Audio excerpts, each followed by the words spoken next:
Hey guys, welcome back to World of Warships. Today we're finally taking a look at the buffed Sevastopol. This ship also received some changes with update 13.1. Been a little while since that one released, of course, but we're finally getting to some of these other changes. With the Sevastopol, we got a 1 second reload buff from 25 seconds now to 24 seconds. And more importantly, we have a change to the repair party consumable. That was the special gimmick of this ship, that it lasted an extremely long time, a 90-second action time on this heal, but it had a 180-second cooldown. So very, very long duration heal, but it takes you a while to get back to it. It also only had 3 charges base. The change here, though, is now it's a 60-second duration heal, down from 90, which is honestly a good thing. We want that healing to happen in a shorter period of time so that we can get to our next heal and not be wasting any time with a heal that maybe isn't going to be all that useful, at least during that 90-second time. It made this ship really awkward to play because you had so much healing, but it took you forever to get to that healing. And it made this ship have to play a little more passive, I think, and you have to really time your pushes or when you played more aggressive to coincide with your heal being available. And since it was so difficult, or it was such a long time between heals, it meant there was a lot of downtime with this ship. So I really like this change. Not only that, it's 60 seconds for the heal. Your cooldown is now only 120 seconds, down from 180 seconds. And you get 4 charges base. So a really good change here for Sevastopol. Got a few games to show you, but the main theme here of these games is that the ship is pretty tanky now. I get a lot of potential damage in most of these games, and we just don't die that easily. Of course, if we just sit broadside, this ship does have a citadel, and the other thing about this thing is the turning radius is horrible. So if you're caught broadside, you're going to be broadside for a very, very long time. So you're going to have to pick and choose when you're angling, when you're maneuvering, and trying to turn away, let's say, if you get overwhelmed. Nice to have an 11-kilometer concealment, though. So with these guns here, these 380mm guns, they look a lot like German guns, and that's because they basically are, right? Looking a lot like a Siegfried, for example. As you guys know, I'm not the biggest fan of a Siegfried or any 6-gun ships in general, and I had a pretty tough time with this ship. I played it for around an hour, and well, I'll show you the highlights of that. It was a pretty rough time. Maybe not necessarily down to this ship, but the way some of these blowouts are happening these days is pretty annoying, and it's really difficult for a ship like this to have a lot of battle impact as well. Sure, this thing is not going to die all that easily, but the damage output is just pretty slow, especially if you're not catching any sort of broadsides, which we will want to do with the armor piercing. But you're going to notice there's going to be a lot of HE spam in this video, because just the positions I'm in, the way my team is playing, I'm forced to deal with a lot of bow on targets. And that means HE, which should be pretty decent. Our fire chance is around 35%. Of course, we got that nice reload buff, and these shells hit reasonably hard, hitting that 6 to 7k HE salvos somewhat commonly. There are only 5, I guess, but still, the HE should do all right. It's just not all that amazing. We do want to search for those broadsides, of course. That's difficult to do. This ship also, of course, does not have a radar. Got to bring that up because it's going to be a tier 10 Russian heavy cruiser, right? Battle cruiser even. Stalingrad, for example, gets, in my opinion, much better guns, much better at punishing broadsides than this ship, as well as a radar.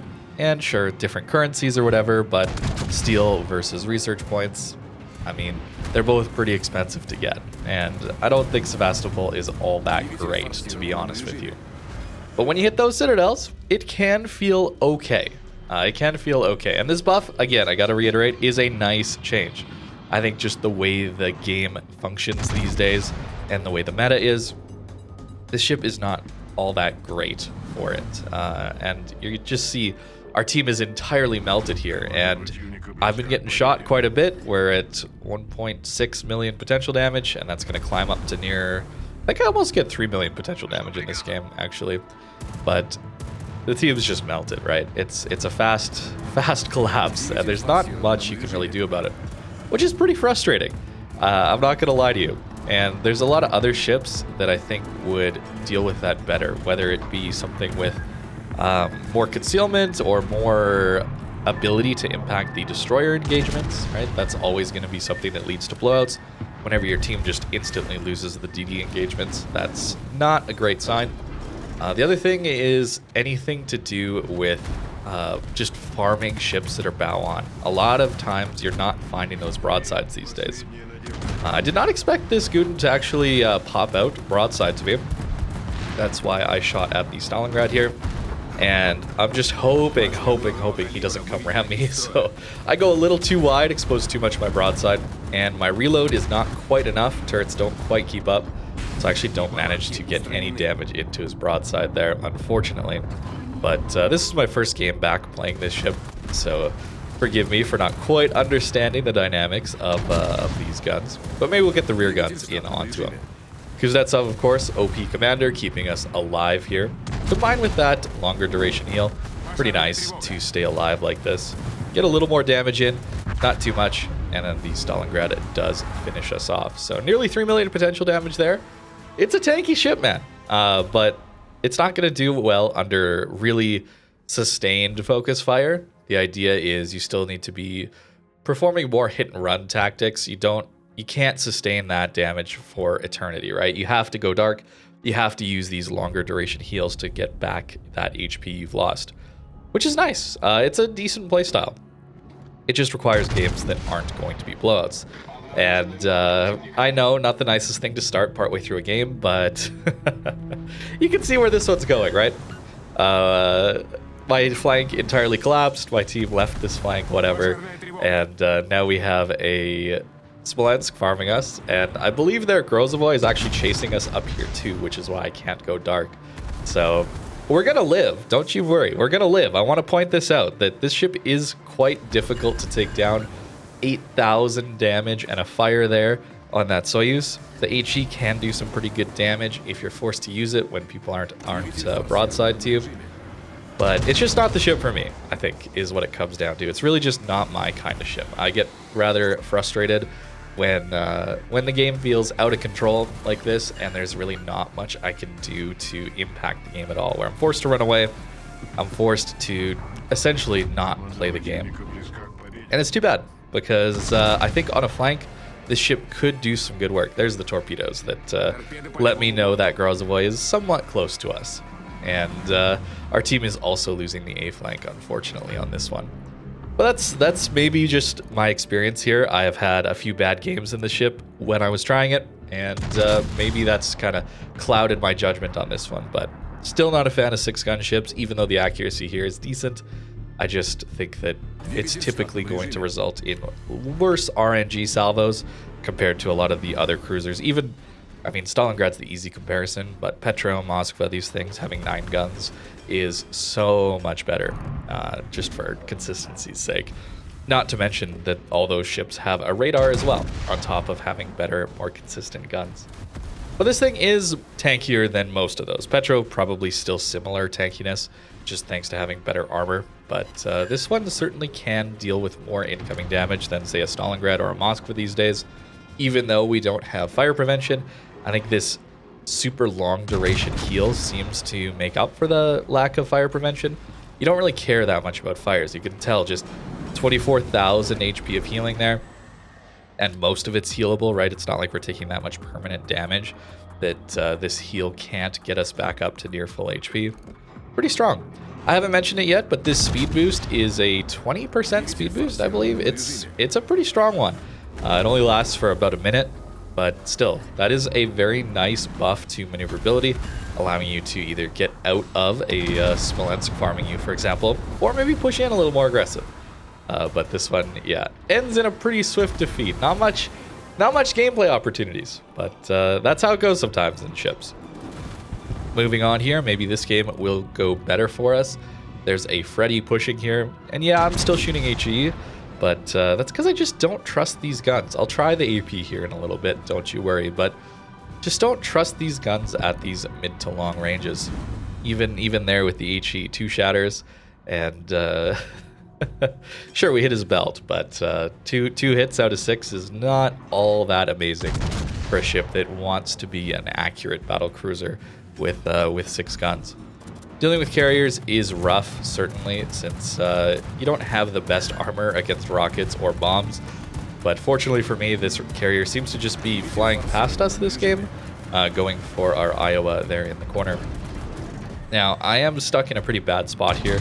The Austin pushed up and has his reload booster on his sap, but we're not taking that much damage from him. I think it's a combination of that speed boost combined with the heal here, just kind of negating a lot of that damage. It's nice. It's nice to have that, man. I'm not going to lie. Some more AP here into the broadside Freddy, hoping to get some good damage. Of course, you're not going to Citadel a Freddy, but still, the full pens should do some decent work here, assuming we can land some.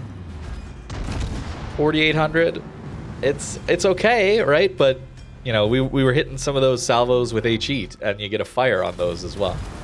Although the back turret did another 4,800, so that's pretty decent. 8,000 damage, 9,000 damage, I guess. But still, the HE is close to that level of damage, right? And on the Soyuz last game, and we were getting fires. You know, it's just a little disappointing, right? That's kind of why I'm spamming so much HE out of this thing.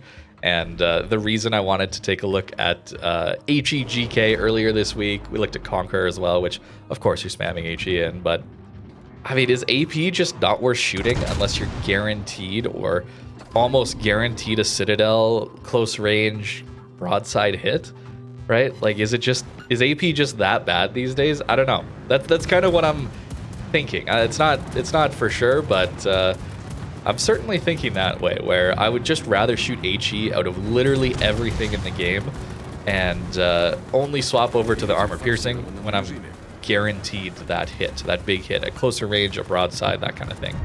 That way I'm not as frustrated over dispersion, for one thing, but also I'm just going to get more damage, right?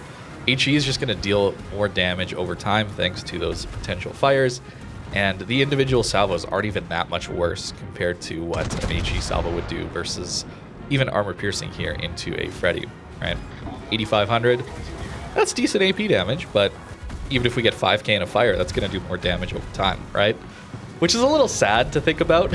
It's a little bit of a sad thing to start to realize, but hey, we managed to push. We got the Freddy killed.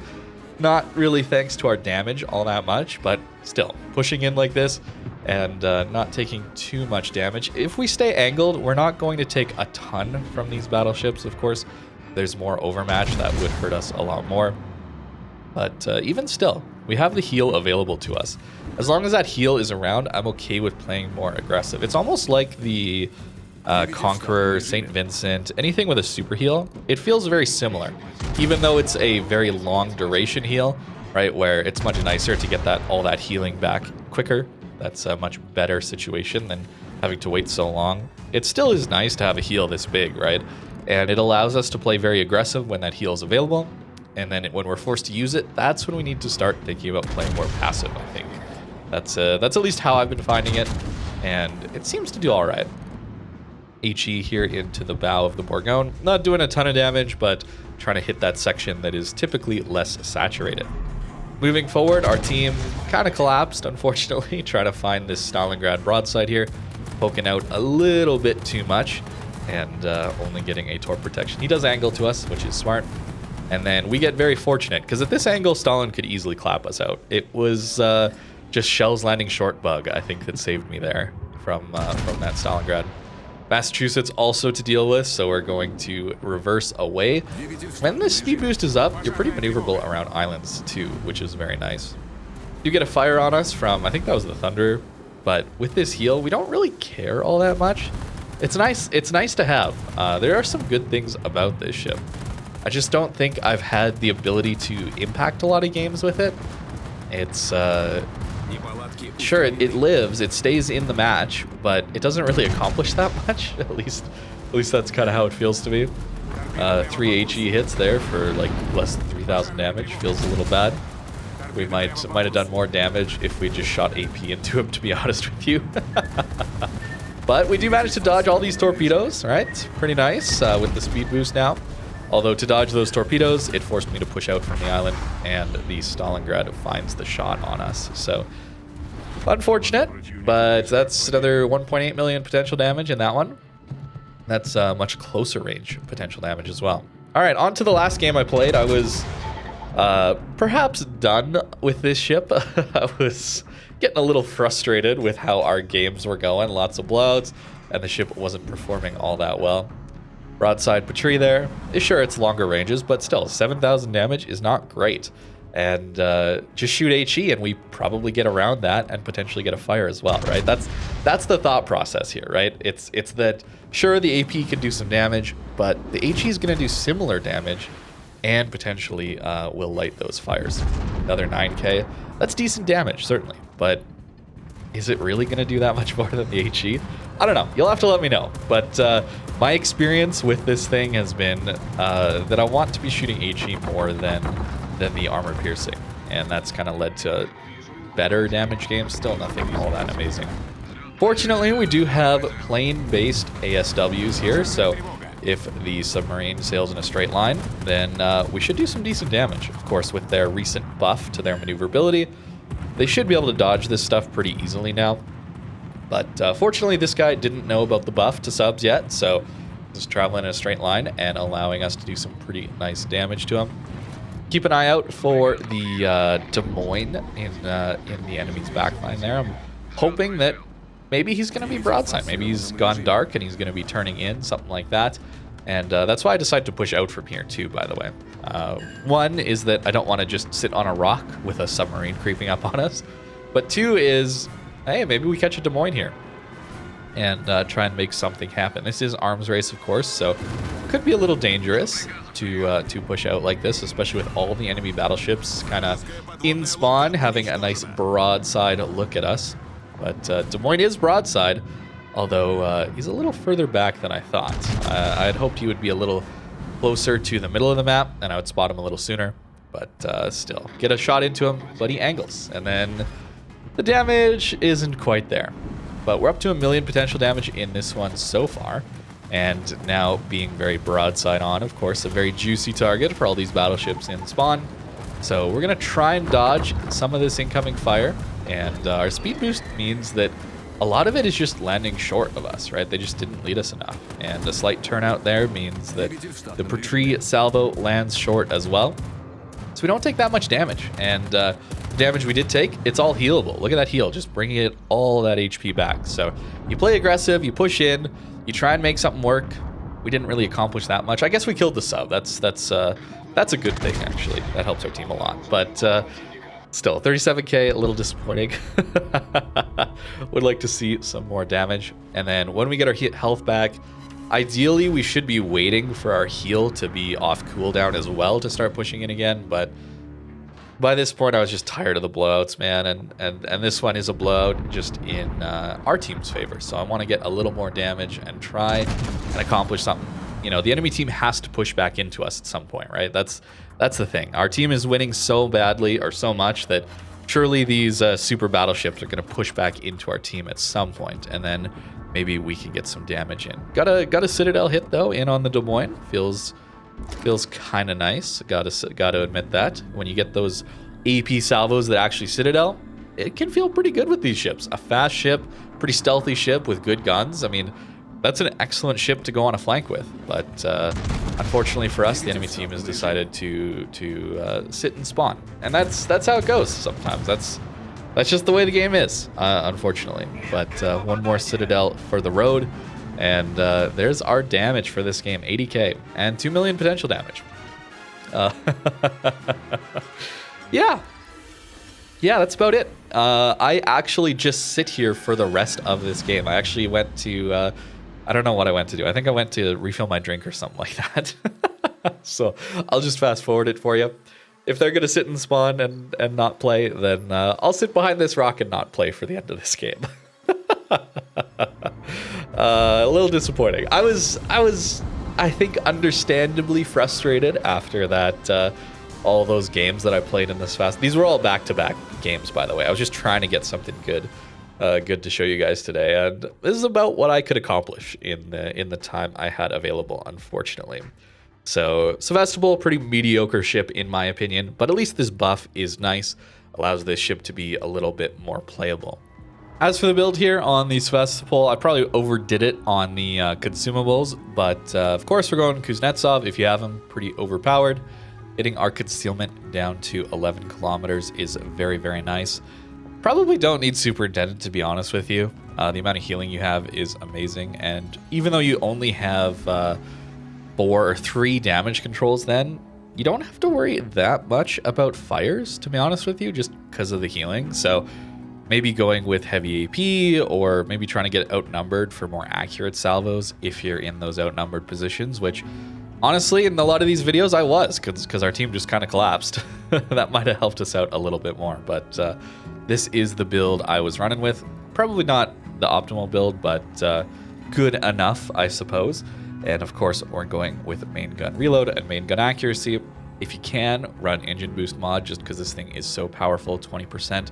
Getting that for a little longer is very, very nice for this ship's maneuverability.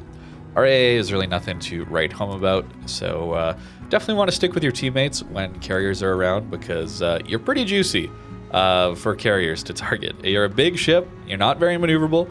Like, look at the turning radius, it's nearly a kilometer. Like, pretty bad. That 30 mil deck is pretty juicy target for dive bombers, that kind of thing.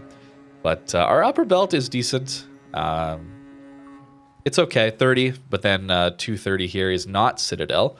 Fortunately, the Citadel looks like this. So it is, even though it is waterline, you're a very big ship, and you can definitely take some Citadel hits if you just stay broadside. But hey, it is waterline at least, so you're not going to be that punished, I guess. But still, you don't want to be eating Citadels in a ship like this one, where you have so much healing, and that's kind of your gimmick here. So that's going to do it for today. Thank you very much for watching. Let me know what you think about the buffed Sevastopol. But that's it. Thank you very much for watching, and have a great rest of your day.